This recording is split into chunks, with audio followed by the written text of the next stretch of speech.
Hello, everyone, and thank you for joining us today for this conversation on foreign interference, disinformation, and the 2020 election.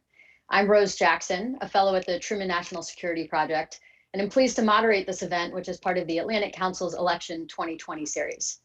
In addition to the conversation today, the Council is producing a number of bipartisan events highlighting important but undercovered topics in the run-up to the US elections in November. Today's event, hosted by the Council's Digital Forensic Research Lab, will focus on how government, social media platforms, and civil society are working to ensure the security and credibility of the 2020 election. We're joined by an extremely impressive panel of experts who span industries and perspectives on this vital topic. So by way of introduction, I'm going to start with Nathaniel Gleicher, who heads up security policy at Facebook, Matt Masterson, who is the Senior Cybersecurity Advisor at the Department of Homeland Security, Yoel Roth, who is the Head of Site Integrity at Twitter, Clara Tsao, a non-resident Senior Fellow at the DFR Lab and co-founder of the Trust and Safety Professional Association, and finally, Alicia Wanless, who is the co-director of the Partnership for Countering Influence Operations at the Carnegie Endowment for Peace. We'll kick this off momentarily with the discussion with all of these panelists, and then we'll open the conversation up to questions from all of you in our digital audience. If you're joining us through Zoom and have questions, please use the Q&A function at the bottom of your screen. You can also engage with this conversation on Twitter using the hashtag ACElections2020, and I believe the same goes for the stream on Facebook as well. So with that, I want to dive right in, and I'm going to start with a question for Matt and Clara. We now refer to our elections as critical infrastructure for our country, a concept that originally was created for things like the electrical grid. So I'm curious how the federal government organizes itself around the task of election security. And in that vein, what partnerships and collaborations you view as essential to that effort. So perhaps we can start with Matt, if you want to shed a little light on how that works from the federal side. Yeah, absolutely. I really appreciate the question, and thank you to DFR Lab for the partnership, for the work we've been able to do together, and for pulling this panel together.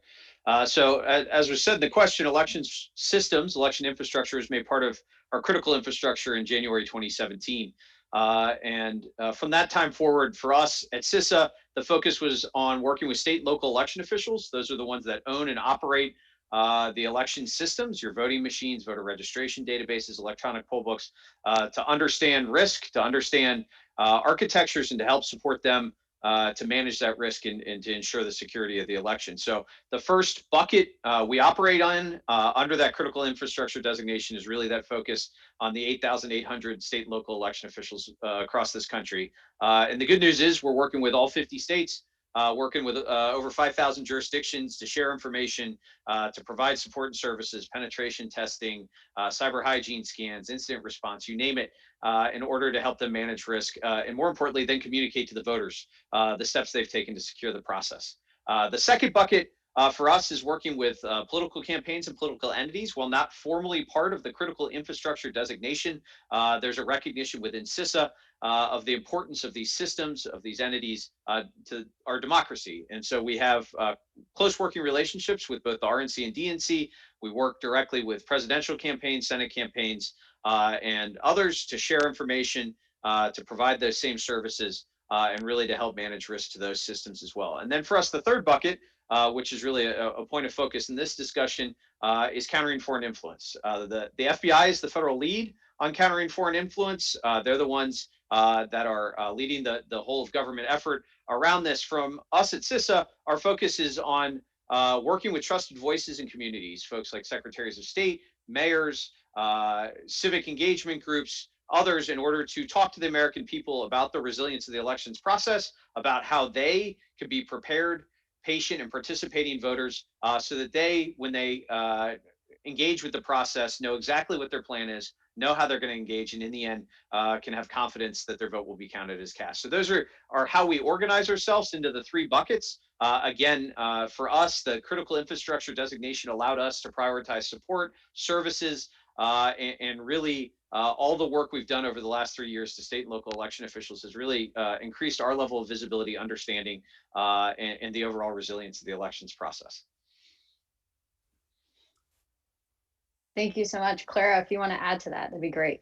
Yeah, no, absolutely. So I will first off start off by saying I actually have a twin sister. So if I say anything inappropriate in this discussion, that's not actually me. My sister might be big. A little bit of history. I actually joined U.S. government a few years ago in a program that brings technologists from the private sector to be an entrepreneur in residence, to really bring technology skills into areas where there are major gaps.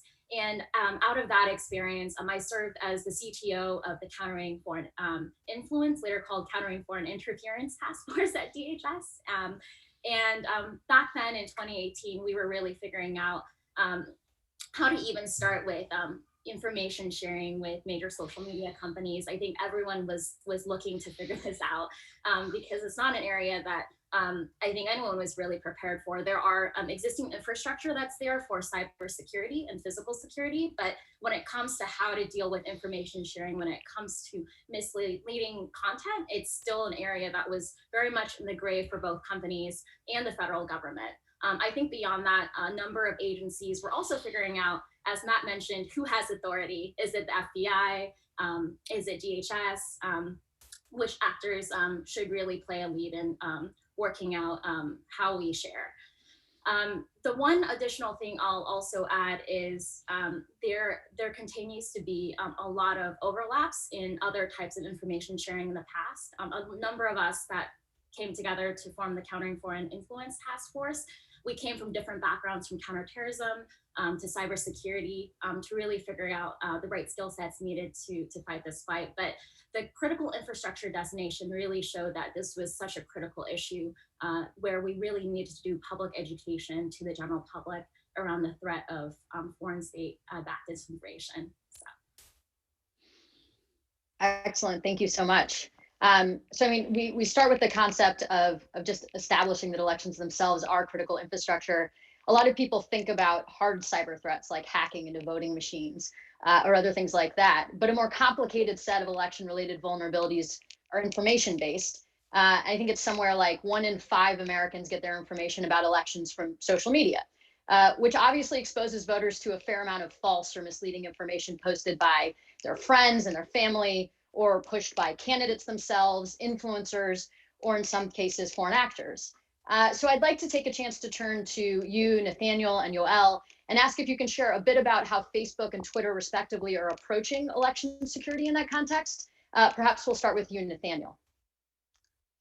Sure, thanks, Rose.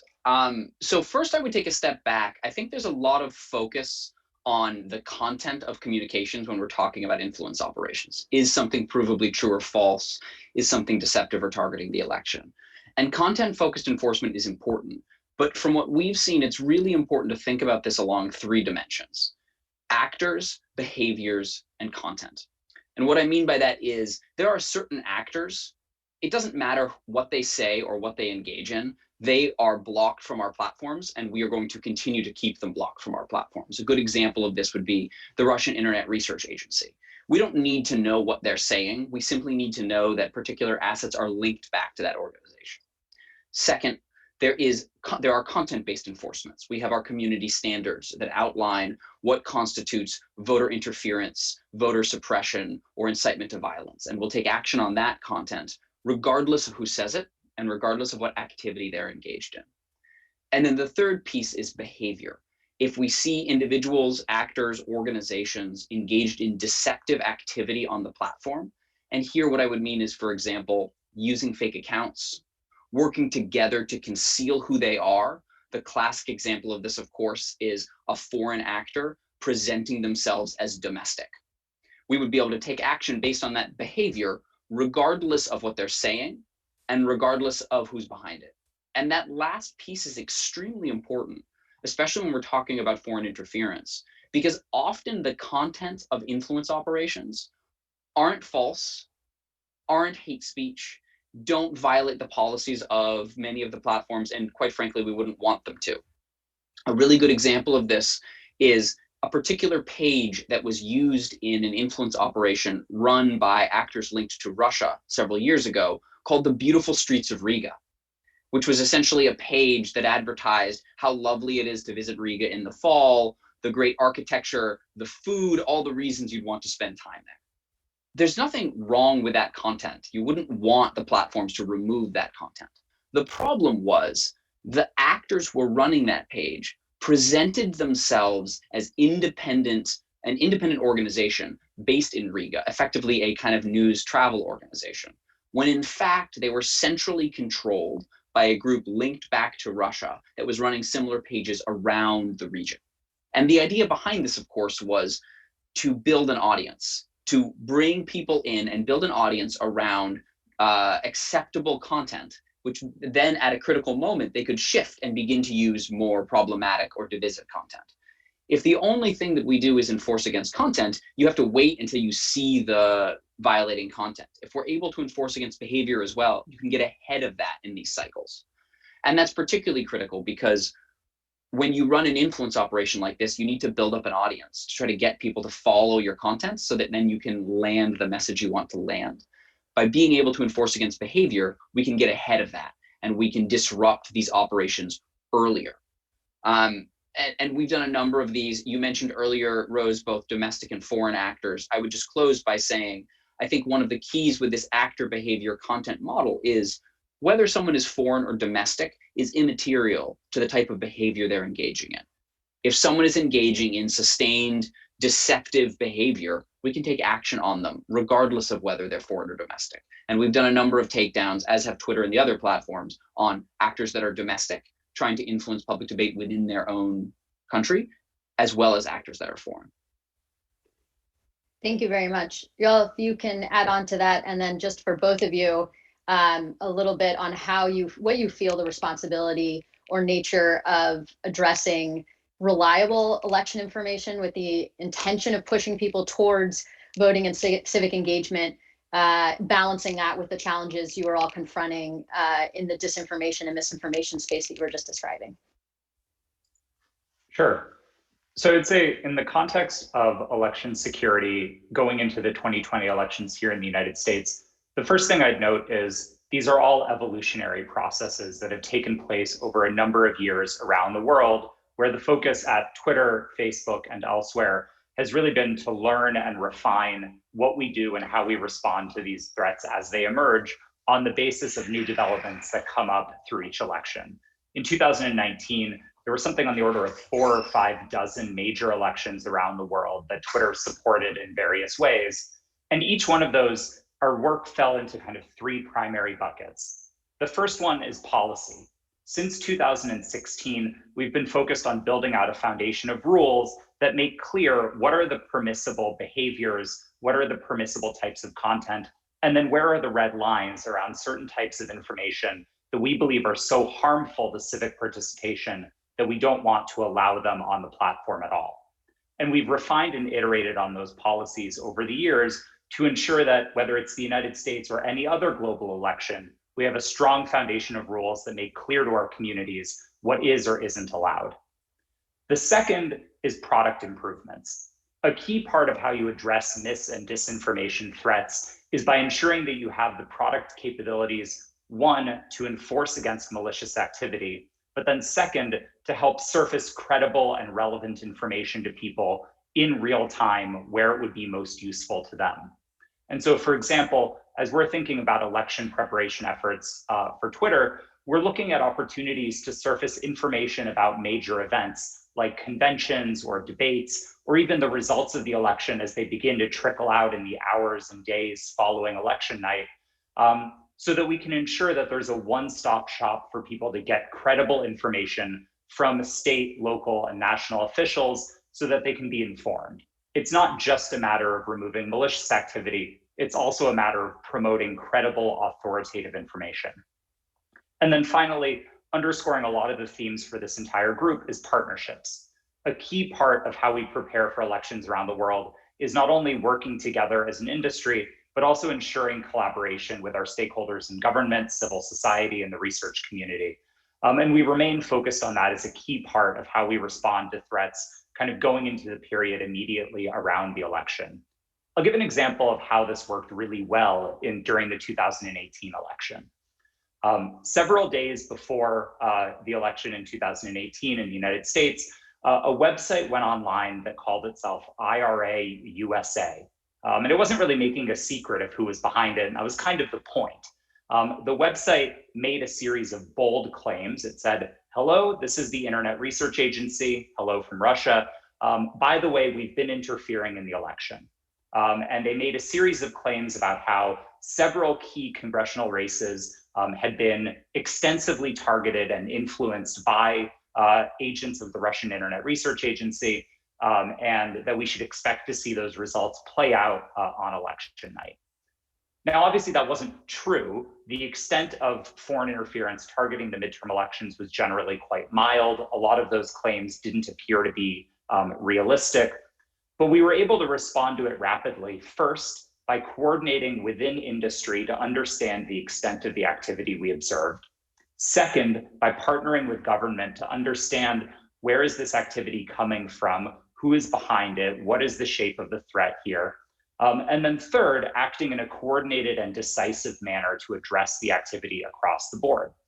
And in that way, we were able to work together to address one of these threats that sort of tried a new tactic, which was making a claim about foreign interference that hadn't actually taken place, and addressing it across the full spectrum of the different actors who could respond to it and the different policy mechanisms at our disposal. And for me, I raise that story because it's this kind of perfect example of what it looks like when all of the things that Matt and Nathaniel and Clara and Alicia and I talk about are put into practice. And that happened in real time on election night in 2018. And so when we look ahead to what the next kind of 2 months are going to look like for us, I see that as being the model of how rapid coordination works. Thank you, Elle. That's actually a perfect segue to the next question. Hearing a little bit about how individual platforms conceive of and address these issues. Alicia, I'd like to turn to you for some connective tissue, if you will. The Partnership for Countering Influence Operations, much like DFR Lab itself, looks across the entire information environment and social media platforms. And so with that holistic view in mind, I'm curious what you see as key challenges or shortcomings in the ecosystem writ large that voters rely on. So, where are the gaps? I think Yoel just elevated a really positive example where you saw the sort of coordination that we increasingly would like to see. Systemically and structurally, what do you feel needs to improve or we need to be paying closer attention to as we head into November? Unfortunately, I think some of it might be a little bit too late for November, but I would say it's on our baseline research. So while I used to do more analysis of influence operations, my work recently with the partnership has focused more on fostering the community researching and countering influence operations, while also trying to find a baseline for our understanding on topics related to it. And we tend to know more and more about the activities related to influence operations, thanks to the case studies, but we don't have much by way of measurements of their effects and the effectiveness of countermeasures. So if you take a theory of change perspective on this, and assuming that the desired end state is to effectively counter bad influence operations, the biggest challenge is more that there are a series of unanswered questions that need to be addressed. So things like, what are acceptable versus unacceptable influence operations? It often isn't black and white, true or false when it comes to political speech in particular. How can influence operations be defined to go into practical policy? We definitely have a lot of problem around definitions that can work to be implemented at scale. How are the effects of influence operations measured? And what interventions have already been tried, and how do we know if they're working? So for example, our team looked at 156 interventions by platforms, academics, and think tanks, mostly from 2013 to mid-2020. Only 15% reported that they measured effectiveness, of which 8% deemed it to be effective by their own analysis. So what the partnership is trying to do is take a more collaborative approach to addressing some of those core questions that then can help inform policy. That's great. Thank you. I want to stay with the theme of coordination. And I think some of what we often talk about in this space is, that the problems we're addressing themselves are not necessarily innately new. It's the speed with which they are able to metastasize and gain traction. And so with that in mind, this is directed to all of the panelists who wish to jump in. Some examples of how you are taking steps increasingly to enable both government to partner in productive ways with platforms and civil society and social media to get ahead of things as they do speed along and snowball into perceived fact. And likewise, how the platforms are increasingly collaborating with one another to address these issues. Yoel and Nathaniel, you both referenced that often you will see certain actors pop up on one platform, disappear, pop up on another, and then change forms and names. And how do you avoid the pop-a-mole strategy or the whack-a-mole strategy? Whoever would like to jump in first on that, please do. I can take a first crack, and I'm sure that others on the panel will have things to say as well. This is not a terribly quiet group.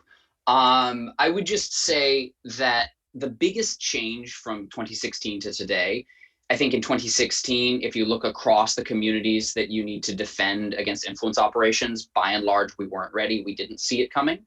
The example that Yoel gave of 2018 is this really great example of how far we had come even in a couple of years.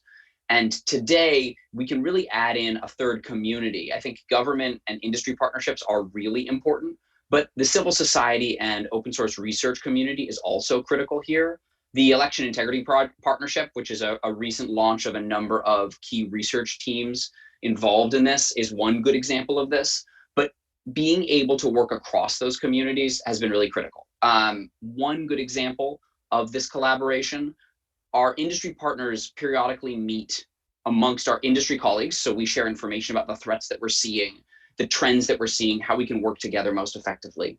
But we also meet periodically with our government partners, with Matt and with other partners on the government side. And the goal there isn't necessarily to talk about specific instances, but to talk about the trends, the challenges we're seeing in foreign interference, and to ask, is industry doing everything that it can to get ahead of this problem, and is government doing everything that it can to get ahead of this problem, and how can we share information?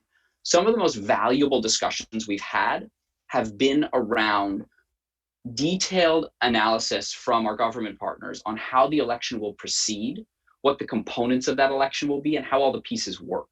That is obviously extremely important in protecting an election, because if you're an influence operator, what you want to do is you want to target uncertainty. You want to target moments when voters don't know what's supposed to happen, because those moments of uncertainty are when voters and the sort of information space are most vulnerable. And that's why a very important part of the work that I think the entire community is doing is how do we get out accurate information, sort of this point you mentioned earlier, Rose, to voters to understand what's happening and what's supposed to happen. And a great example of this, there's been a lot of questions about how we will handle the period after the election. As we all know, as vote by mail expands, we can expect that we may not know the results directly on election night. And how do we ensure that voters know what's happening, what to expect, and in particular, that it's proceeding as everyone does expect. We may not know results immediately, but the count will be happening, and they need to have accurate information. And so at Facebook, we have a voter information center that will be sort of the one-stop shop to get this information on Facebook. In the lead up to the election, you'll be able to see how to vote, where to vote, and information like that. In the immediate aftermath, people will be able to get accurate information about how the count is happening, what they should expect, and where the most accurate information they can find about results are. But government has a critical role to play there, and I know Matt's thinking about that. And civil society has an essential role to play there in educating the public about what's coming next, just as the media does, the people who often sort of call the results. And so the types of collaboration, we gave an example of industry and government working together, civil society pulling together, I think are a critical piece of work ahead of the election. Yeah, if I could just build on that, Nathaniel did an eloquent job describing it. From our perspective at government, these conversations we've been having on a monthly basis with industry have really been critical to our understanding on how industry is preparing, the response, and how we can help inform them. Nathaniel mentioned the conversations we're having around the election process. This election was already going to be an election like election officials haven't experienced. Then we added a pandemic to it, just to add to the complexity. And so we spent a lot of time talking to our government partners and our private industry and civil society partners about, well, what does this election look like? This dynamic environment is so incredibly unusual. Usually you see changes to election administration, whether it's expanded absentee voting, whether it's more options for in-person voting. You see that happen over time within a state. not within a matter of months. And so industry has done an incredible job. Civil society working with academia, whether it's the folks at Stanford or Washington or the folks at the Atlantic Council, to understand, how do we talk to voters about this now? How do we build that resilience and understanding? How do we get the information they need out there? The reality for most election officials is their microphone isn't loud enough and isn't constant enough. They have an election to run, that we need to be pushing this messaging out to voters over and over so that they know, okay, I've heard this before. I've heard that I can request my absentee ballot, or that I can engage in in-person voting. Where can I go to get that information? Okay, the Secretaries of State, Trusted Info 2020, making sure that that's messaged over and over again. So we're going to the sources of information that we know voters can rely upon to get what they need to have a plan, to be patient, to understand it may take a while to get a ballot, may take a while to get a ballot back in. Results may not be exactly as I'm used to, but that's all part of the normal process. And here's what's happening. It's why we've spent a lot of time at CISA focused on publicizing our assessment of risk to election infrastructure, risk to vote by mail operations, so that there's a transparency about how we're viewing these challenges, and then how we're working with folks like Nathaniel and Yoel and their colleagues across social media to really build an understanding, where could the pain points be, where could confusion exist, and how can we combat that now? How can we have that conversation now with voters about this? Because there's so much change happening that is not typical for an election process, and certainly not typical for the election officials that are messaging it. And I appreciate how industry has really honed in and challenged us to say, okay, work through us with this. Help us understand where you're seeing risks as you're working with state and local election officials, as you're working with academia on this. The Healthy Elections Project that's happening out at Stanford's a really good highlight of this too. They're having open conversations about these challenges and putting data down to understand it. And it really, I think in the end, is going to take all of us talking to voters on a constant basis, have that plan, be prepared, be patient, and then participate. Serve as poll workers, get your questions answered, because that's the best response. And it's why we run elections at the local level, because you can engage directly in the process. Just to grow the tent of stakeholders who are involved in this work a little bit more, I think the media are a key part of it. And we've seen them be a part of this on a variety of the issues that Nathaniel and Matt just mentioned. I'll throw out a couple of them. On the investigative side, we've seen investigative journalists be key partners to platforms and government in building an understanding of what foreign interference actually looks like on the ground. Earlier this year, Twitter and Facebook worked together with CNN to expose an operation that was linked to the Russian government operating out of Ghana and Nigeria. And in that situation, you saw the investigators at the platforms and investigative journalists at CNN work hand in hand to address different aspects of this threat collaboratively. That's not something that would have happened in years past. There wasn't a framework, there wasn't a shared vocabulary, there wasn't a shared understanding of the risks that we're dealing with. And that's been a major area of improvement in how we work together, not just within industry or not just industry and government, but in building a big tent of people who are concerned about these risks and want to partner together to address them. We've also seen the media be particularly targeted in some of these contexts. We've seen journalists reached out to by inauthentic social media accounts to try and get them to push certain stories. This is a favorite tactic that we've seen associated with some threat actors based out of Iran. And we've seen journalists be sort of key nodes in the dissemination of information as part of some of these campaigns, including in the immediate lead up to elections. I think we all remember the circulation of information from the Russian government to WikiLeaks to the mainstream press in 2016. I think there's been a lot of work to build more resilience and understanding now, and these conversations are happening. There's media literacy, both amongst the people producing the media and the people consuming it. But I think a key part of how we continue to prepare for some of the scenarios that Alicia, Nathaniel, and Matt have alluded to here is by continuing to bang that drum of, yes, we need to prepare for this in terms of tactical response, but we also need to constantly talk about what the risks here are, what the expectations on election night should be, and what the role of platforms, government, and media is in ensuring that people have not only credible information, but also realistic expectations about what this looks like. I'll just add really quickly that I think the point that UL just made is absolutely critical. It's a really important one. One of the trends that we've seen as I think the defenders at the companies in civil society and in government have gotten better is that running large scale amplification campaigns on social media directly is more and more challenging for these bad actors. They're getting caught earlier. They're not getting as much amplification. And so we're seeing them more and more turn to trying to essentially trick or dupe the media into being their amplifiers for them. We've had a bunch of conversations with colleagues in the media about how to respond to this. We've seen some good instances.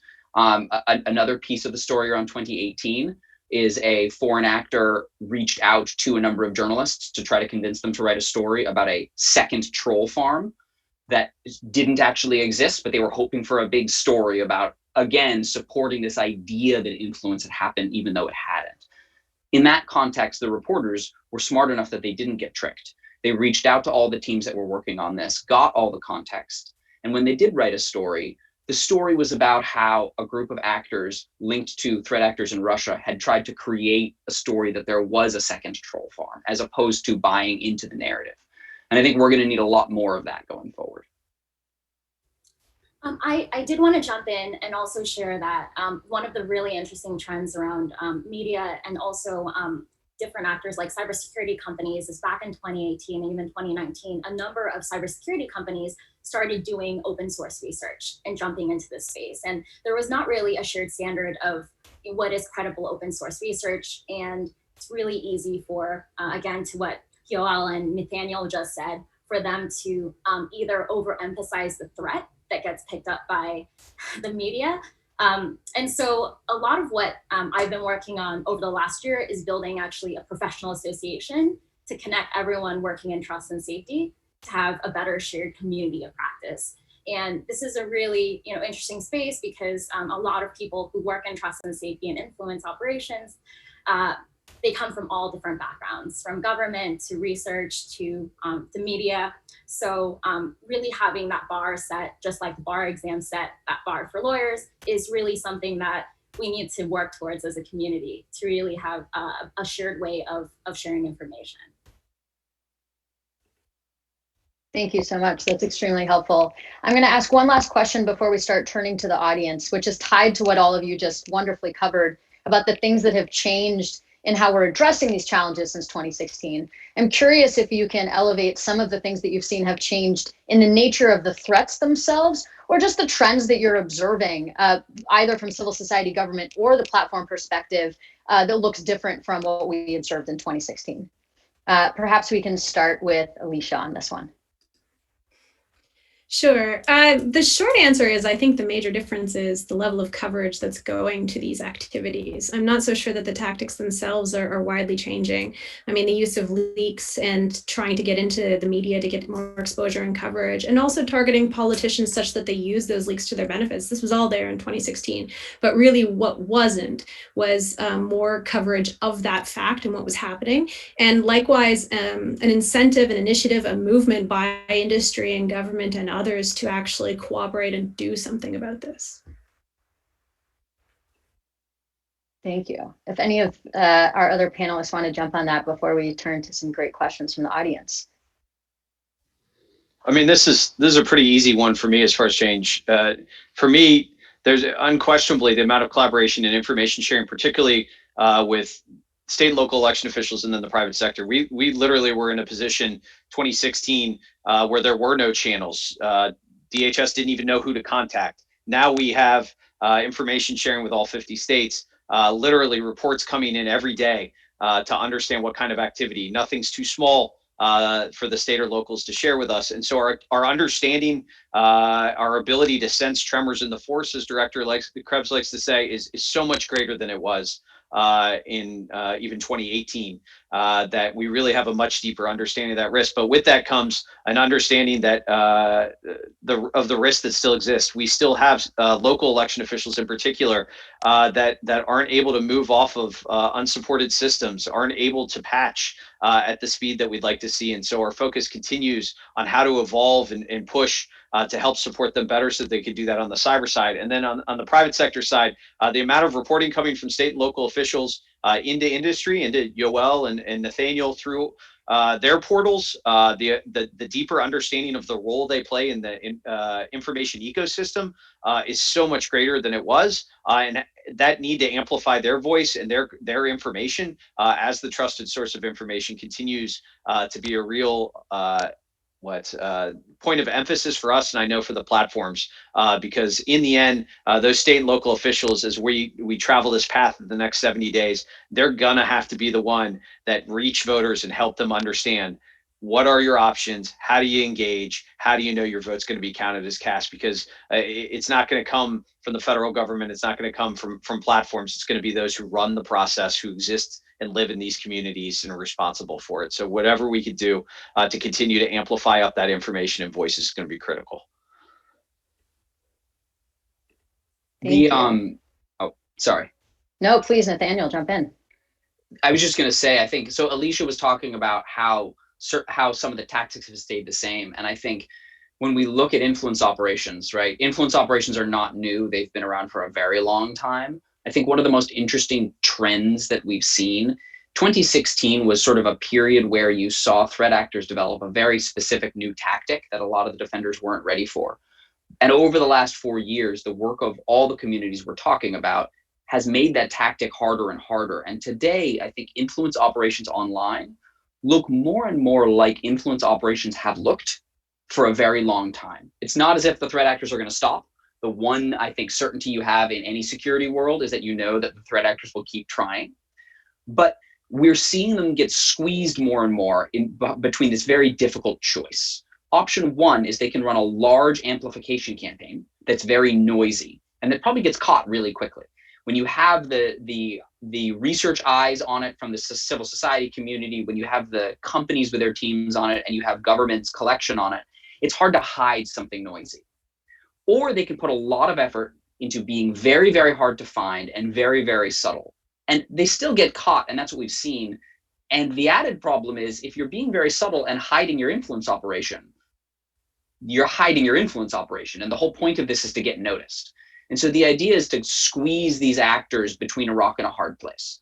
A really great example of this, there was an operation called Operation Second Infection, which was an operation linked to a threat actor in Russia targeting public debate across Europe. The team at Facebook first found sort of the early inklings of this. And then there was a broad sort of across society and industry-wide effort to map out the entire operation. Graphica put out a report on this detailing dozens and dozens of different platforms on which this appeared. It was the best hidden campaign that I think I've seen on one of these platforms. Incredible operational security, very, very careful to conceal their identity. The problem is two things. First, they got very little attention. If you look at these assets, there was very little attention paid to them. They didn't get the awareness out there that they wanted to do. And second, despite all of their efforts, they still got caught. They didn't have enough time to build up the audience to have the impact they wanted to have. And that trend, I think, is the goal. It's certainly not a guarantee. I think we all know that these actors will keep innovating, but by squeezing them and forcing them to make this hard choice, what we've seen is that their options have been constrained. And so the tactics look more and more like things they've tried in the past that are high risk, that are low return, and that are very expensive for a threat actor to try to invest in. Thank you so much for jumping in on that. I want to turn to some questions from the audience. And I think I'm going to combine a few of them that have some common themes here. And the first set for Matt, there have been a few questions just about the nature of foreign interference itself. And I appreciate that this panel has gone to great lengths to make clear that it's very hard to separate foreign and domestic inauthentic behavior or manipulation of an election. But if we are looking at the foreign actors, and particularly recent reports about certain specific countries favoring or engaging in the support of specific candidates themselves. One question was focused on whether you're concerned about or seeing threats to the actual election infrastructure, the physical infrastructure, voting machines, voter rolls, and the process itself. And another just about if you can talk a bit, to the extent that you're able to, about the nature of that interference from specifically looking at the reports on China and Russia. Yeah, I really appreciate that question. Obviously, the ODNI put out a statement about 10 days ago, describing kind of where we stand in the threat environment, did a good job laying out specifically China, Iran, and Russia and the activity from a election infrastructure point of view. So we're talking about the systems that underlie and targeting of the systems that underlie the process, voting systems, voter registration systems, general election office systems. We are not and have not seen specific targeting of those election systems that has been attributable to nation state actors at this time. Aren't seeing a broad campaign in that way. We're cognizant that that's in the playbook, that the ODNI statement brings that up specifically. We know it was done in 2016, and our understanding of the risks in and around those systems is certainly high, right? We understand voter registration data could be of particular interest to actors. The ability to disrupt or cause confusion in the process, even going back to previous playbooks around election night reporting and interrupting or changing websites in that way is certainly in the playbook. Also, because of the insight and understanding we have of election infrastructure now, we do see regular scanning, regular probing of election infrastructure as a whole, what you'd expect to see as you run IT systems. There are incidents impacting state and local election systems. Specifically, we have seen ransomware have an impact either directly or indirectly on state and local offices. So even if the ransomware wasn't directly targeted at election officials, what we see is the ability to shut down county networks as a whole, which obviously has an impact on the election office to operate. And so what we see is that election systems, whether by criminal groups, other malicious actors, remains a target of interest, that a possible area for exploitation. And so we continue to work with state and local election officials to understand what that activity is, help them mitigate. We're doing a training today with hundreds of local election officials around ransomware. The good part about, if there is such thing as a good part with ransomware, is it resonates in the community because they know their colleagues that have been impacted by it, other state agencies that have been impacted by it. And so it's very real to them. They've seen what happens when you lose access to everything and your ability to recover. And election officials are natural contingency planners. And so they really think through and plan, okay, if this were to happen to me at this point, how would I respond? What would I implement and how would I get back up and running? And we've seen that in some of the instances where election offices have been impacted. They've been very quick to respond and get back up and operational. There's a resilience in general in election officials. So all that to say to sort of sum it up, while we don't see that overall level of activity from nation state actors, we know it's in the playbook, and we continue to see targeting of election infrastructure just in general, as IT systems. And so we know we got to continue to grind working with the state and local election officials to shore up those protections and build greater resilience in the next 70 days. And the good news is there's lots that could be done. We can improve password management. We can still implement multi-factor authentication. In many cases, network segmentation can still take place in order to manage the risk to these systems. And that's where our focus remains. Thank you so much for that. I want to direct, again, I'm just combining. We have so many questions coming in from the audience, and thank you for sending them in. We're not going to be able to get to everyone, so I'm trying to do what I can to link as many of them together. There are a few questions that I'd say hit on, let's say, algorithms and architecture of platforms themselves, that I hope Nathaniel and Joel and anyone else that would like to jump in could speak to. Are there things that you've been able to do in the way that Facebook and Twitter functions themselves to change and address what it is that people are seeing or how information is spread in addressing the challenges that we're talking about today? Sure, I can start this off and then kick it over to Nathaniel.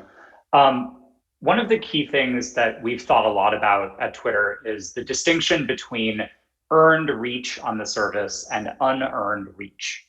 And unearned reach can take a lot of different forms. It could take the form of a botnet artificially amplifying somebody's statement. This was something we saw a lot in 2016. Unearned reach could also take the form of having content be amplified by recommendation systems in a way that grants disproportionate reach to certain types of content that are predisposed to go highly viral.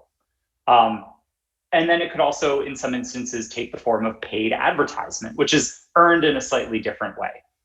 In the context of elections, our belief is that political speech is so critical to the functioning of a democratic society that we want to reduce the number of circumstances in which reach could be unearned or artificially manipulated in any fashion, which is why we've taken a lot of effort to invest in preventing the artificial amplification of content through bots and inauthenticity. Our work to combat platform manipulation and spam remains an essential part of what we're doing.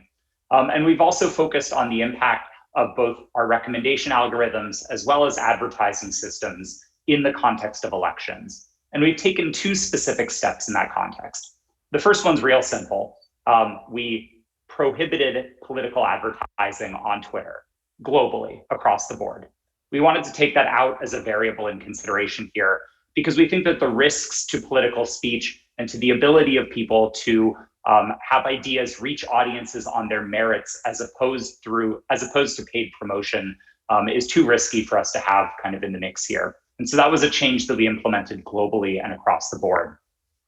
But the second is, I think, more pointing in the direction of where some of these questions are headed and what I think is an important area for the industry to address generally, which is what should we be doing about recommendation systems amplifying content that is predisposed to go viral because it's controversial or because it's inflammatory or even because it's just highly effective mimetic content? And how should we be thinking about that in the context of elections? We obviously want to have any intervention we make in this context be fair, transparent, and enforced equally across our community. And so doing that is pretty challenging. But in the context, for example, of groups that coordinate to share harmful content on the service, we've started introducing new measures to reduce the virality and reach of that content, specifically by de-amplifying it.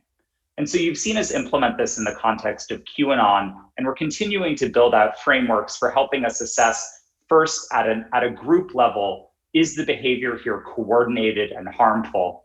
And second, if so, what is it that the platform can do to intervene in the perhaps unintentional amplification of that material across the service?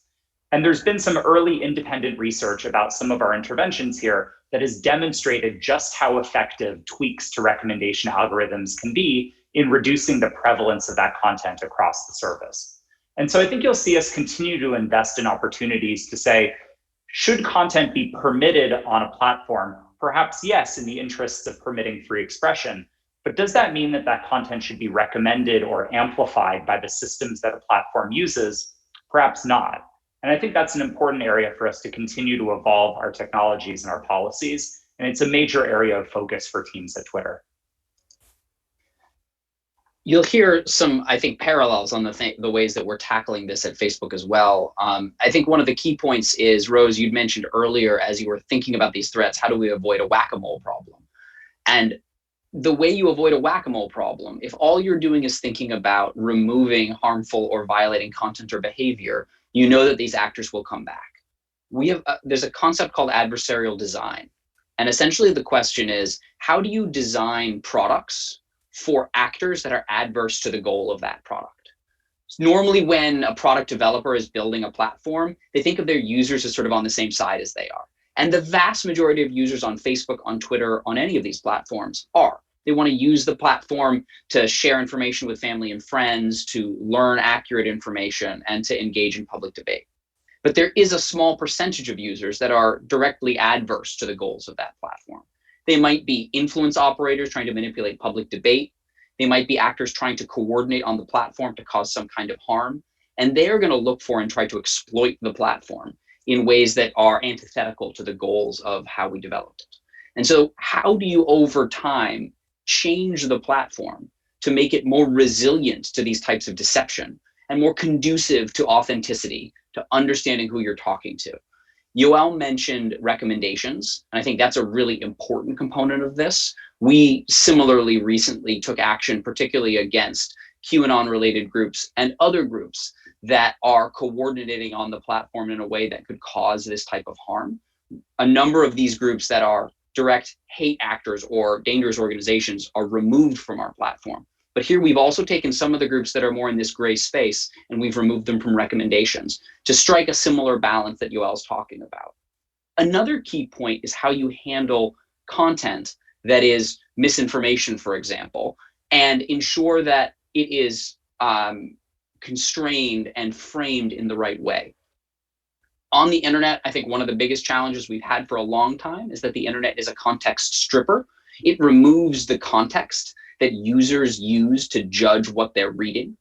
One of the ways that we tackle this is that if a piece of content on our platform is rated false by one of our third-party fact checkers, we do two things. We label it, very clearly a label across the content saying that it's false, and then we downrank it and we reduce the distribution of that content. And part of why you try to strike that balance is that there are people out there who will hunt for this type of content. If it's removed, they might find it somewhere else without a label. Having that label on it very clearly communicates what's happening, and it ensures that when someone does read this content, they read it in context. And then by downranking it, you reduce the prevalence of it and the likelihood that someone would stumble across it. And what I think you'll see in the months to come and in the years ahead is both of our companies and the other platforms in this space continuing to think, how do we make these smaller changes that are tweaks but can have a lot of impact to make the community more resilient to deception and more supportive of authenticity? Can I jump in here? Because we've seen quite a few questions actually related to what you're talking about right here in ensuring that people aren't overexposed to things that are designed to be misleading and viral in nature. Quite a few of the people watching today have asked what the platforms are doing to inform people when they have in fact been exposed to that information, and how you guys are approaching that responsibility in a way that's manageable, as well as feeding into individual responsibility of social media users and voters themselves to be part of resiliency. It's a tricky question, and maybe I'll say one quick thing, and Yoel, you can jump in as well. Both of our platforms have ways that we publicize whenever we find an influence operation. We put out reports at Facebook that detail what we're seeing and share information with third-party researchers. Twitter, Yoel can talk to that in more detail, but they share extensive data about operations that they take down. One of the interesting questions, though, is how do you do this without amplifying the operation itself and without essentially serving the goal of the bad actor? And so one of the balances we've struck is we found that if you try to directly notify everyone who saw an operation or a piece of content from an operation, what you end up doing is hugely amplifying the operation itself. So if we see places where a threat actor is directly reaching out to someone, so for example, we mentioned targeting of journalists. We've seen cases where these actors directly reach out to journalists. We will warn the people they reached out to make sure that they understood what happened and that they can protect themselves. And then we will publicly outline and detail each operation that we remove, including context about what happened, who was behind it to the extent that we can prove it, samples of content, and sharing that information so that everyone can see what's happening, but they see it in the context of this was an influence operation. And so hopefully we're bringing awareness to the threat and we are mitigating the risk of amplifying the narrative of the threat actors in the first place. I want to give Yoel a chance to respond, and then I think Clara has some things to add here as well. Yoel, feel free to go ahead. Sure. No, just to briefly add on to it, I think one of the things we've started to take a little bit for granted, to the extent to which there's anything at all in that category, it's that people understand the shape and the nature of what influence campaigns look like. That wasn't the case historically, and it didn't happen by accident. One of our foundational principles at Twitter coming out of 2016 was that we believe that sunlight is the best disinfectant for malicious activity on our platform. And that's why we take the step of publishing not just that a campaign has taken place on our service, but all of the data about it in all of its gory detail, so that any researcher anywhere around the world, any hobbyist, any individual who's interested in it, any journalist, can dig in not just to a high level understanding of what took place, but the particularities of it. And that's because so many of these campaigns are not targeting one election or one community or one discussion, but they're global in nature, they're persistent, and the scale of them is often quite surprising. And we've seen that the product of this is that more and more communities around the world have a deep understanding of what the nature of influence is in the specific context of their country or their community or the discussions that they care about. And it's why when we think about interventions here, the way that we get to the goal that I think we can all agree on, which is improved literacy and understanding, is through transparency. And that can't just be something that happens some of the time. We believe every single time there's a foundational commitment on the part of platforms to provide information about what we've observed, how we caught it, and who we think is behind it. And you're going to see us continue to invest in opportunities to build more of that understanding through data going forward. Thank you. Claire, if you want to jump in, and then just to keep cognizant of time, we have a few minutes to wrap up. So we're going to get to one more question and then do a quick closing round. Clara. I did want to jump in here to really emphasize the importance of think tanks and open source researchers, and also sharing information to companies and being able to say things in a way that oftentimes it might be difficult for companies to do so. So there's a couple of examples. The German Marshall Fund has a tool called Hamilton 68 that at any point highlights narratives that are coming out of Russia, Iran, and China. And so that's a great resource just to have a sense of pulse of narratives coming out of propaganda channels from each of those regions. And there's also, obviously, as Yoel and Nathaniel mentioned, a lot of research that has been released by companies from 2018 to 2016. The downside with a lot of researchers working in this space is, thorough analysis does take time to publish. And at that point, when users are notified of a campaign, sometimes it's already too late. And so digital literacy continues to be a place where, everyone just needs to be careful about and making sure that you think before you share anything. And that's especially hard right now, where we're in the middle of a pandemic. People are emotionally driven by thinking online that might be similar to the way they want to believe. It's very easy to find anything that you want to believe to be true somewhere in the web. And beyond that, we're talking about a lot of vulnerable groups feeling very vulnerable right now. So seniors, shared a lot of information back in 2016, 2018. So just think about your role in the importance of all of this as well. So. Thank you so much for that. In a related note, we've gotten quite a few questions about the role of the press. I want to broaden that a little bit and throw it to Alicia to speak about, do you see, or what do you see the role of the press in potentially amplifying some of this disinformation that's occurring, and perhaps more broadly, other actors and how that plays into the broader information environment? Sure. The information environment is complex, as everybody's been noting. A lot of focus, though, goes to the platforms, and rightly so, but they're also not isolated from everything else within the information environment, including different actors, media, and audiences. And there isn't a lot of systemic analysis across platforms, media, and these myriad actors who engage. The one that has stood out, which was looking at 2016, was the book Network Propaganda by Benkler, Ferris, and Roberts. I tend to look at the information environment as more of an actual ecosystem comprised of networks and entities. And in those networks are key hubs like media, politicians, and other influencers.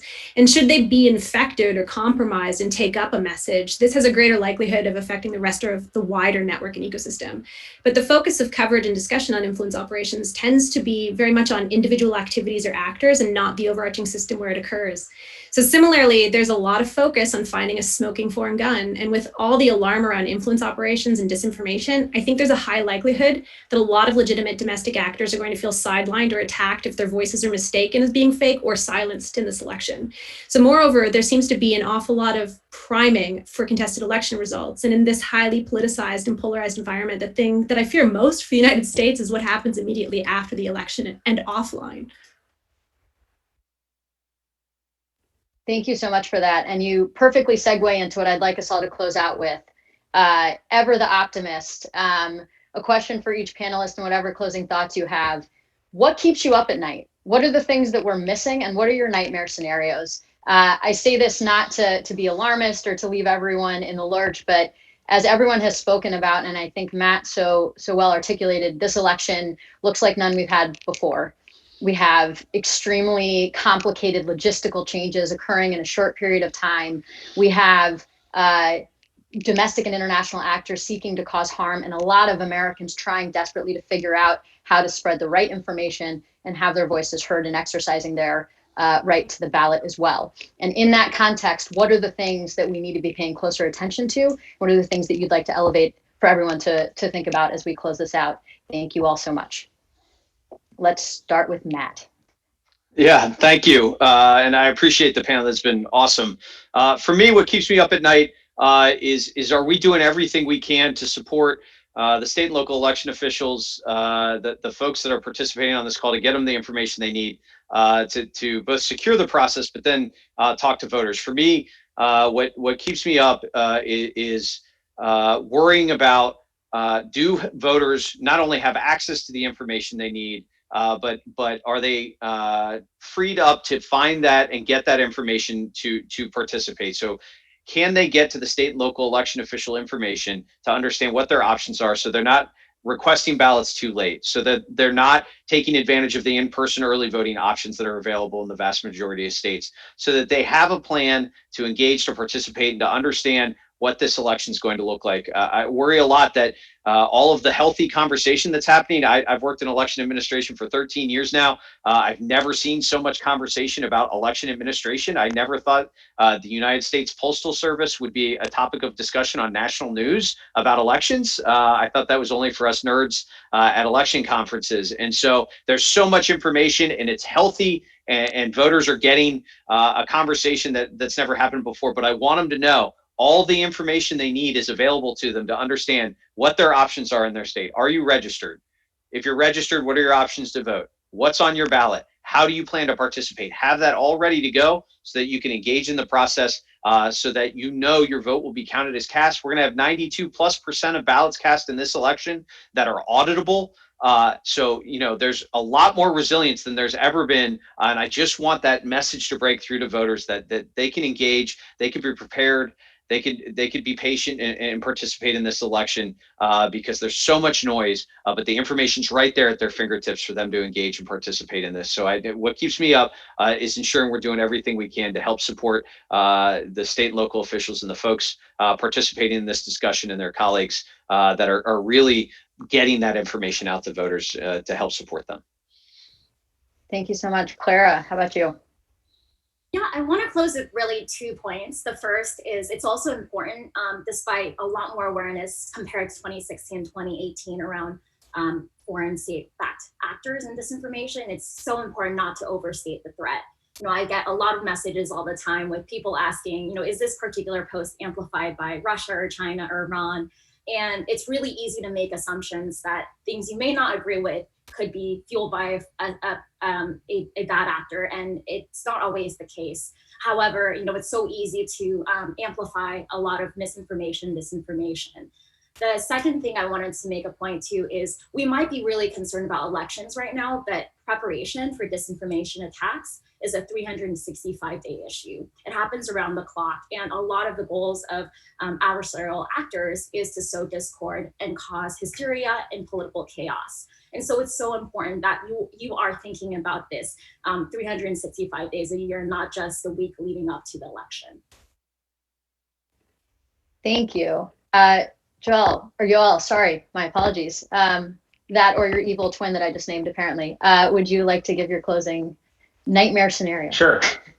Oh boy, there's a lot, but I'll focus in on one, which is, I do this myself. When we talk about the election, we talk about the lead up to election night. We talk about election day as a pivotal moment. This year is different. I think we should be talking about an election period. We should be talking about election day, November 3rd, as being sort of one moment out of a series of moments in the weeks around the election that are going to be decisive in terms of what the results of it are, and when we should expect to hear things.